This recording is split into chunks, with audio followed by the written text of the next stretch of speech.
Hey guys! So today you and I are going to talk about market speed. So let's get into it.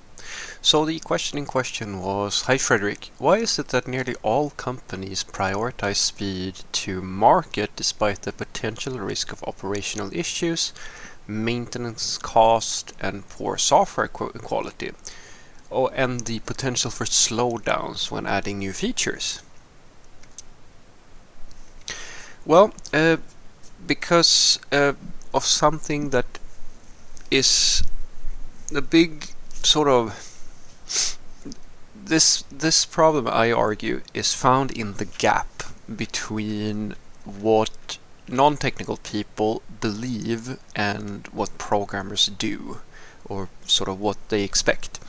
Let me explain this a little bit. So the average person uh, assumes that something that is beyond their understanding and is handled by somebody who understands it, does that this person is some type of expert and does the things that you would expect such a person to do when dealing with an area, with their area.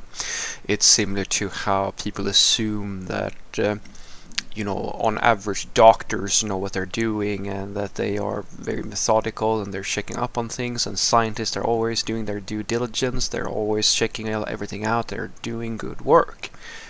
But once you are on the other side of things, you realize, and this is sort of the illusion that we trick ourselves into believing, like, yeah, just as you can have lazy days or not clean your apartment or brush your teeth or something like that because you're not really feeling it at that moment, this never stops being true about people. People are lazy. People are sometimes, they have high blood sugar, and sometimes they have low blood sugar. There are tons of these circumstances that may lead to you having incentives for doing subpar work. It's just that when you, as a non-technical person, it doesn't have to be a technical area, this can be true for anything. When you are not clued into how things work and sort of the common things that are going on, the goings on, so to speak, it seems like this is something that it might not be. This sounds fluffy, but it's actually, I think, very simple. Why software companies prioritize speed to business, or speed to market and so forth, is because that is the thing that brings them money, and they assume that when software developers don't tell them anything and they just work, they are always producing the necessary code, they're doing the necessary testing. Like, you are expecting the software developer to do a good job, basically. The problem is that that is not reality. The problem is that most software developers are not necessarily doing all these things because they're people like anybody else, which means that they might be cutting corners or so forth, and like when they get you warn people about legacy code and so forth, they might not listen, because how do you know if, is it really worth it?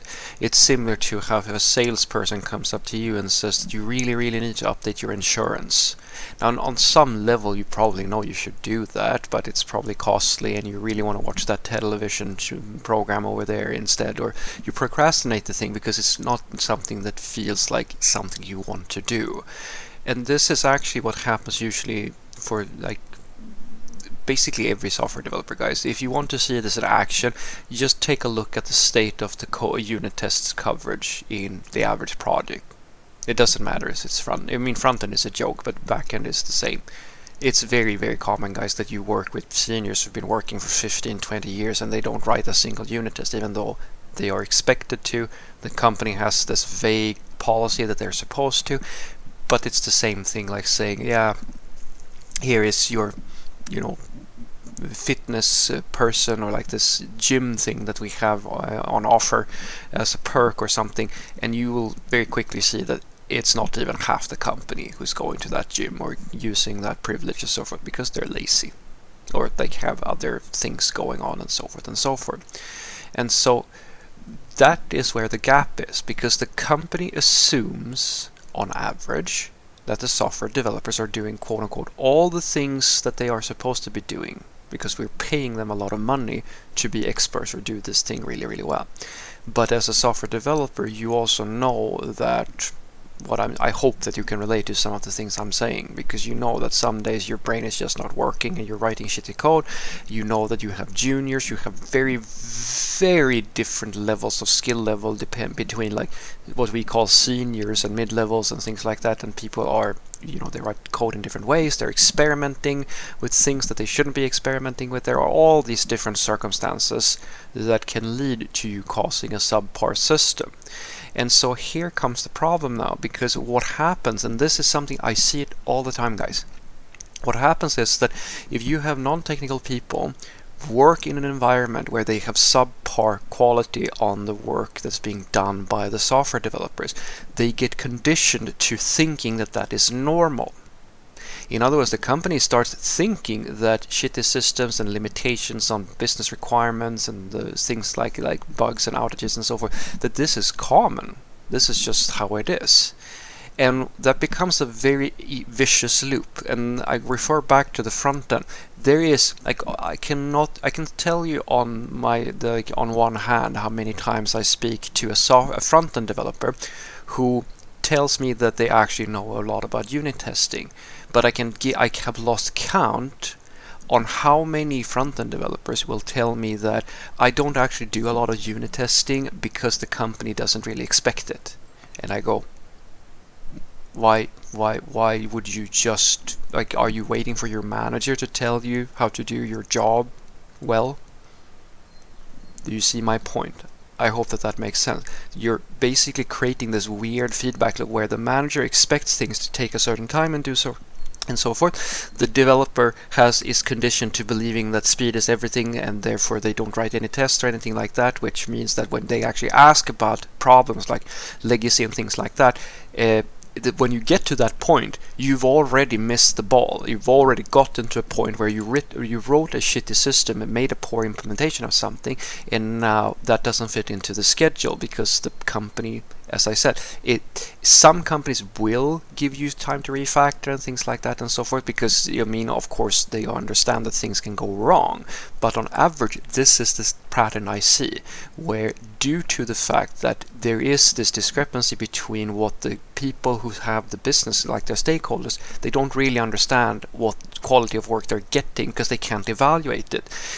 Then that means that the software developers they don't really have anybody to make sure that actually you're following good practices and you're doing things in the right way. This is where, in that gap, this is where a technical lead or someone like that should exist. But as I said, the whole thing is dependent on the basics of how humans work. If you have a bad tech lead or a lazy person or so forth who doesn't really care all that much, then this problem persists, and companies are in it to make money, which means that at the end of the day, everything that they are betting on is that, and this is I think hilarious for some companies who don't even have proper seniors in their interviews, you're betting that you can trust that this professional, that you don't know what they're doing, you don't know how it works or anything like that, that they're just doing a good job.